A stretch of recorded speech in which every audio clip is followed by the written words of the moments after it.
Question आता है class 12th physics में, write the value of dielectric constant and dielectric strength for air. अब dielectric constant मतलब epsilon की बात कर रहा है, एप्सिलॉन एट आर, जिसको अपन रिलेटिव परमिटिविटी भी कहते हैं। तो वो तो एक रिलेटिव वैल्यू है, वैक्यूम के लिए 1 होती है, एयर के लिए 1.00059 होती है, अप्रॉक्स तो अपन 1 ही मान के चलते हैं। तो ये डाइलेक्ट्रिक कांस्टेंट हो गया। बट अगर डाइलेक्ट्रिक स्ट्रेंथ की बात करें, मतलब कितनी इलेक्ट्रिक फील्ड की वैल्यू वो झेल सकता है, तो डाइलेक्ट्रिक स्ट्रेंथ को अपन मेजर करते हैं वोल्ट पर मीटर पे। और एयर के लिए कितना है, 3 × 10⁶।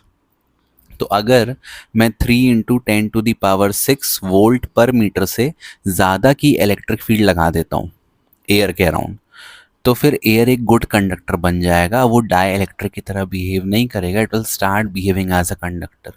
एयर में जो भी पार्टिकल हैं, जो भी गैसेस हैं, वो सब आयोनाइज हो जाएंगी और उनके थ्रू इलेक्ट्रॉन्स फ्लो करने लगेंगे। इसी का कारण है कि जब बिजली चमकती है तो एयर तो पुअर कंडक्टर है, कायदे से जो भी बिजली बन रही है ऊपर आसमान में, वो एयर से फ्लो होकर धरती पर नहीं आनी चाहिए।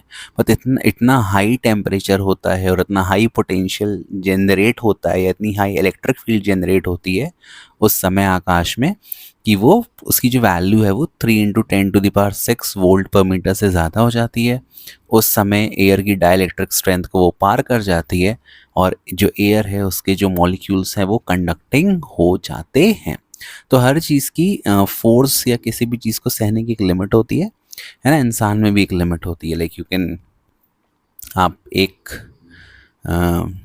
सर्टेन पॉइंट तक ही जुल्म सह सकते हैं, उसके बाद आप भी फिर या तो आप पूरा टूट जाएंगे या फिर आप आवाज़ उठाएंगे। जनरली इंसान टूट जाता है, आवाज़ उठाने वाला तो बहुत कम ही होता है।